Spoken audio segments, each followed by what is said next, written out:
Salut tout le monde et bienvenue dans votre horoscope pour la semaine du 3 au 9 mai. Mon nom c'est Gabriel, je suis astrologue et ensemble on va pouvoir regarder tous les transits qui se passent au courant de la semaine. On arrive d'une semaine où est-ce qu'il y avait quand même beaucoup de choses qui se passaient la semaine dernière. Donc on avait la pleine lune en Scorpion, on a eu la station de Pluton et puis on a eu beaucoup d'activation d'Uranus. Donc on va continuer un petit peu ce chemin-là parce que Uranus est en Taureau et puis on continue notre chemin à travers le signe du Taureau. Donc on va voir comment ça continue d'aller cette semaine. Ça risque d'être un petit peu plus mollo par contre, quoique, parce qu'il y a la transition de certaines planètes plus rapides qui s'en vont déjà dans le Gémeaux pour aller vers ce signe-là. Donc un signe qui est beaucoup plus léger, beaucoup plus volatile, beaucoup plus agréable, qui est plus léger. Et donc, on va voir comment ça va se modifier. Je dis quoique parce qu'il y a quand même les nœuds lunaires qui sont dans l'axe Gémeaux-Sagittaire, donc le nœud nord est en Gémeaux. Alors, bien qu'on s'en va dans un signe un petit peu plus léger, donc on est en train de terminer un petit peu le printemps et puis s'en aller tranquillement vers l'été. Mais avec le nœud nord, ça fait qu'il y a beaucoup d'activation, qu'il y a beaucoup d'amplitude qui est comme générée. Et donc, c'est la saison des éclipses aussi. Alors, je pense qu'il va quand même avoir beaucoup de potentialité dans ces semaines-là. Sinon, la Lune va faire son chemin, on part du Verseau et on s'en va vers le Poisson, le Bélier et le Taureau. Donc, on va vraiment regarder ça ensemble. Pour le lundi 3 mai, on commence avec Mercure qui vient faire un carré à Jupiter.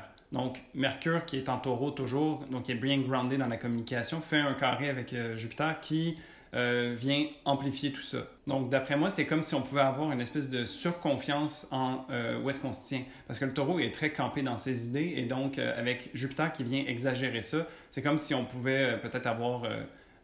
on pourrait vraiment croire que c'est que nous qui avons raison. Mercure en taureau est quand même assez têtu, donc si on le met au pied du mur ou quelque chose comme ça, il va vraiment se camper. Et puis avec Jupiter, ça risque d'être exagéré en fait. Ensuite, on va avoir beaucoup d'activation du carré entre le taureau et le verseau. Donc en taureau, on a le soleil et Uranus qui vont venir faire des aspects de tension, de carré, avec Saturne et la lune qui se trouvent de leur bord. Donc, en Verseau, ce que la Lune et Saturne essaient de faire, c'est vraiment de recentrer un peu l'intérieur, de mettre ses limites, de savoir qu'est-ce qu'on a envie et comment le concrétiser.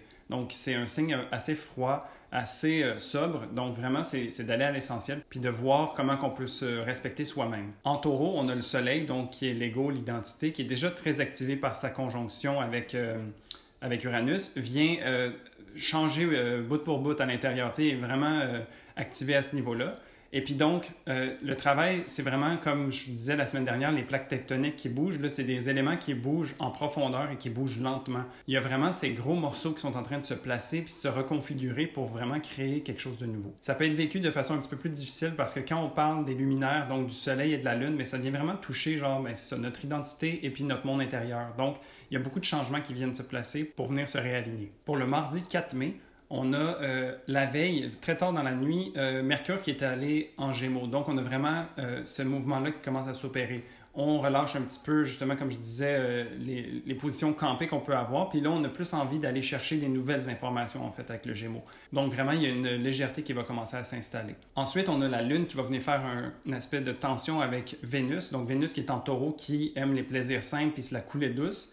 Et la Lune qui est en Verseau, donc qui est encore en train de faire ce travail concret et de structure, parce que c'est maîtrisé par Saturne, et est en train de faire un travail de fond. Donc, on est en train de continuer le travail de la veille. Et puis, ça va être de trouver une façon de faire la part des choses entre les plaisirs et puis ce qui doit être fait. La Lune aimerait beaucoup se retrouver en Taureau parce qu'elle aussi, c'est là qu'elle se sent à l'aise. Sauf que c'est pas tout à fait le bon moment pour ça. Sauf que là, vraiment, le travail doit être fait à l'intérieur avant de continuer sa progression. La Lune en Verseau va quand même être aidée par sa conjonction avec Jupiter, qui est le bénéfique du ciel, qui va venir apporter un certain éclairage ou qui va venir mettre du positif dans ce travail-là. Parce que c'est un travail qui n'est pas tout à fait agréable pour la Lune, mais Jupiter vient l'aider dans ce sens-là. Et puis, pas longtemps après, la Lune va continuer en Poisson, où est-ce que là, elle devient très rêveuse, elle se dissout en fait. Donc, elle vient de faire un gros passage entre le Capricorne et le Verseau. C'est des travails de fond, c'est des travails structurels où est-ce qu'il y a beaucoup de mental, il y a beaucoup de concret.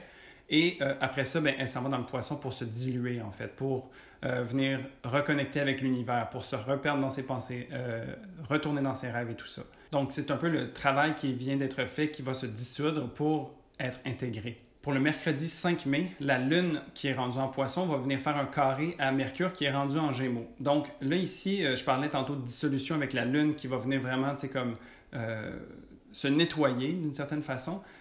Et donc va être très évasive, très genre rêveuse, va vouloir exprimer des métaphores, ce genre de choses-là, des émotions. Et puis, ben, Mercure, elle, elle a envie de s'amuser, de découvrir, de papillonner, d'aller à droite, à gauche, puis d'être constamment stimulée. Donc, vraiment, c'est un aspect de tension parce que c'est pas du tout les mêmes vibes. Donc, il y en a un, la Lune de son côté veut, tu sais, comme se laisser porter, et puis Mercure veut aller fouiller partout. Donc, je dirais que ça serait de faire la part des choses entre les deux. Donc, trouver une manière peut-être d'aller chercher ce côté plus spirituel, plus créatif à travers la communication. Donc, peut-être que, tu sais, Mercure aime ça lire beaucoup, tu sais, surtout en Gémeaux.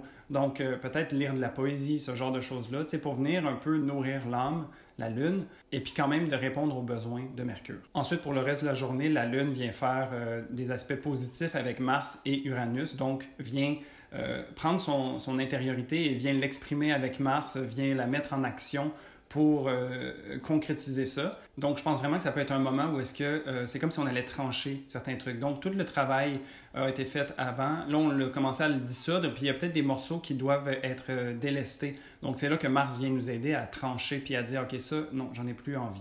Avec Uranus, ben, c'est une proposition, une opportunité un peu surprenante qui peut venir nous arriver. Donc peut-être que c'est à travers le travail qu'on fait avec Mars, peut-être que c'est à travers des pensées ou des idées qui nous arrivent un petit peu, tu sais. Donc c'est vraiment un mélange eau-terre. Donc il y a peut-être quelque chose à travers notre spiritualité qui peut venir se concrétiser. Il y a peut-être une façon qu'on pourrait aborder la spiritualité de façon un petit peu plus tangible. C'est ce genre de choses-là qui pourraient se manifester. Pour le jeudi 6 mai, ben là, la Lune, qui était un petit peu plus en aspect de tension au début de la semaine avec le Soleil, vient faire un aspect de sextile. Donc, c'est comme si, OK, le travail a été enclenché, a été fait à l'intérieur de soi et maintenant se manifeste de façon plus positive. Donc, va peut-être générer des opportunités de s'exprimer d'une nouvelle façon et d'avoir peut-être une nouvelle façon d'être. Donc, vraiment, peut-être de prendre certains plaisirs simples du Taureau puis de venir les appliquer à la Lune en Poisson. Donc, il y a une belle chimie entre les deux. Et plus tard, la Lune va faire une conjonction avec Neptune, donc qui va venir amplifier un petit peu tout ce bien-être qu'on est en train de vivre. Et donc, tu sais, c'est très spirituel. Neptune vient apporter une qualité subtile, en fait, à cette spiritualité-là, à ces plaisirs. Et donc, dans l'énergie du Poisson, ça risque d'être une journée quand même assez rêveuse, assez peut-être créative, mais néanmoins qui va venir toucher à notre intérieur, où est-ce qu'on va pouvoir en profiter. Fait que vraiment une journée peut-être ça pour take it easy, tu sais, puis vraiment se poser puis en profiter. Sans oublier qu'entre Vénus et Pluton, il va y avoir un trigone. Donc, le trigone vient encourager. Donc, c'est Pluton qui vient ajouter une certaine intensité à Vénus, qui est les valeurs, les relations, mais de façon positive. Donc, c'est vraiment comme s'il va aller pointer peut-être quelque chose du doigt qui doit être transformé, un blocage que l'on rencontre qui se doit d'être changé. Donc, quand même une journée relaxe où est-ce qu'on peut se la couler douce, mais sans non plus se fermer les yeux. Il va y avoir certains éléments qui vont ressortir peut-être, et puis ça serait intéressant de les aborder. Pour le vendredi 7 mai, eh bien, la Lune va continuer son chemin à travers le Poisson et va venir faire des aspects positifs de sextile à Pluton, Vénus et Mercure. Donc, à ce moment-là, c'est vraiment ce que je parlais là, entre Vénus et Pluton, qu'il y a quelque chose à aller travailler puis à regarder. Bien là, la Lune vient nous épauler, vient nous offrir l'opportunité d'avoir le déclic à l'intérieur de soi qui nous dit « Ah, voici comment je pourrais agir, voici ce qui a besoin d'être fait. » Et puis, peut-être voici la posture que j'ai besoin de prendre à l'intérieur de moi pour vivre ce changement-là ou cette transformation de façon positive. Le Poisson, c'est le dernier signe du zodiaque. Donc, c'est vraiment, il y a cette idée de fin aussi. Donc, peut-être qu'avec la Lune qui est en train de terminer son chemin à travers le Poisson, c'est de terminer justement certains trucs, de laisser aller certaines choses à l'intérieur de soi qui ne nous servent plus. Et puis, tranquillement aussi, ça fait place à la Lune qui va transitionner en Bélier, où est-ce que là, elle rejaillit comme un phénix un petit peu, elle s'est délestée de beaucoup de choses et puis là, elle a envie de retrouver sa fougue, de retrouver son entrain et d'aller de l'avant, de poser des actions puis d'être énergique. Donc vraiment, il va y avoir cette transition-là qui va s'opérer. Pour le samedi 8 mai, il y a la Lune qui est maintenant en Bélier, qui va venir faire un aspect de carré avec Mars qui est en Cancer. Donc vraiment, là, c'est deux énergies qui sont mutuelles, en réception mutuelle qu'on appelle. Donc la Lune, habituellement, est en domicile dans le Cancer et Mars est en domicile dans le Bélier. Donc, il y a vraiment, c'est comme si, en fait, on avait renversé les rôles. Donc, c'est un aspect de carré où est-ce que les deux ne cherchent pas la même chose, mais les deux sont habitués d'interagir avec le signe opposé. Donc, il y a cette espèce d'aide mutuelle où est-ce que les signes vont pouvoir dire, tu sais, c'est comme si deux personnes allaient dans la maison de l'autre puis ils s'appelaient pour dire, hey, où est-ce que tu ranges telle chose, tu sais, puis là, ils se supportent. Donc, il y a vraiment comme ce travail intérieur avec la Lune qui doit être fait et des actions qui doivent être prises avec Mars. Et puis, ils vont venir s'épauler entre elles pour qu'on puisse vivre ça le plus positivement possible. Et puis, la Lune va faire aussi un sextile avec Saturne, donc il va venir poser des limites claires. Donc, tu sais, oui, il y a cet aspect de tension entre Mars et la Lune, mais il y a Saturne qui vient aider à juste donner le cadre aussi, à ramener les choses un petit peu plus nivelées pour que les deux se rappellent, genre, oui, c'est vrai, OK, l'autre personne est chez moi, mais je peux quand même coopérer. On peut s'aider, même si les deux, on n'a pas l'impression d'être chez nous. Ensuite, il y a Vénus qui va venir faire un carré à Jupiter, donc juste avant de transitionner vers le signe du Gémeaux. Vénus, c'est les valeurs, et puis Jupiter, c'est l'amplification. Donc, les deux bénéfiques se parlent en aspect de tension. Ça génère quand même beaucoup de positifs, en fait, parce que c'est comme s'il y avait une amplification de tout ce qui est bénéfique.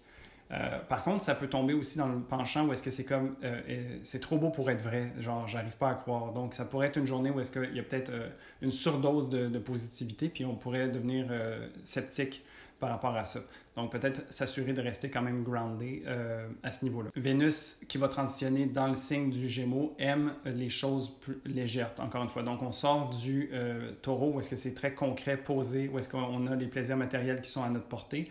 Et puis là, on transitionne dans le Gémeaux, qui est un signe plus intellectuel, plus aérien.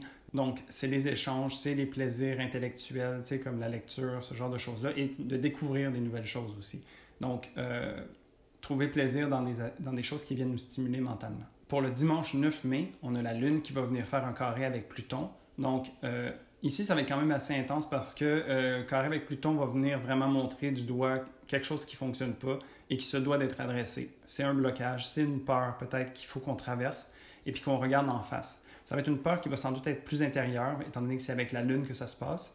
Et puis, la Lune est quand même en bélier, donc elle a envie de foncer, de fougue. Elle n'est pas peureuse, la Lune, à cet endroit-là. Donc, ça serait de vraiment embrasser le challenge qui va nous être proposé, puis l'adresser pour pouvoir passer à un autre appel après. La Lune se fait supporter aussi avec Jupiter qui va venir l'épauler, qui va venir lui donner le souffle de vie qu'elle a besoin pour justement traverser ce challenge-là qui est proposé par Pluton. Donc, je pense que c'est un aspect un petit peu plus intense, mais qui va être quand même bien encadré pour qu'on soit capable de le traverser. Et puis, sur la fin de la journée, la Lune va avoir fait ce travail-là et va transitionner tranquillement vers le Taureau. Donc là, ça va être à cet endroit-là qu'on va peut-être pouvoir souffler. Donc vraiment, je pense que de prendre ce challenge-là de Pluton, savoir qu'on va être supporté et puis d'après ça, pouvoir en profiter dans le signe du Taureau puis retourner à l'endroit où est-ce qu'on est le plus agréable en tant que Lune, donc dans le Taureau, tu sais, où est-ce qu'on est exalté. C'est là qu'on va pouvoir en profiter. Et puis, ça serait intéressant d'en profiter et de ne pas à la place tomber dans la résistance puis de dire « Ah, j'aurais dû faire ça, puis... » Donc, vraiment profiter du Taureau dans sa nature positive qui est les plaisirs des sens. Alors voilà, ça fait le tour pour la semaine. Je crois qu'on va quand même avoir une semaine plus relaxe quand même que celle qu'on a eue la semaine d'avant. Mais somme toute avec quand même ses défis et puis ses potentiels. Donc, vraiment, ça va être intéressant. Et puis pour la semaine prochaine, il y a un truc intéressant, il y a Jupiter qui va passer en Poisson. Donc ça, ce que ça va faire, c'est que ça nous offre un preview un petit peu de ce qui va se passer en 2022. Parce que Jupiter en Poisson, ça va durer à peu près 1 mois et demi. Et puis, va vraiment se placer dans le signe du Poisson pour l'année 2022. Alors, c'est comme si on avait un petit avant-goût. Jupiter en Poisson est en domicile, donc ça va être assez bénéfique. Ça va sans doute être un moment où est-ce que peut-être que toute la tension puis ce qu'on a vécu depuis la dernière année et demie va comme s'alléger un petit peu. Ça va faire du bien. Et puis sinon, la Lune qui va être en Taureau va continuer de faire son chemin à travers le Gémeaux et le Cancer, puis on va regarder ça ensemble la semaine prochaine. Si vous avez aimé cette vidéo, n'hésitez pas à mettre un pouce, à me laisser un commentaire, à vous inscrire à la chaîne, ça me ferait plaisir d'échanger avec vous. Et puis sinon, moi je vous dis à la semaine prochaine pour un prochain horoscope. Salut!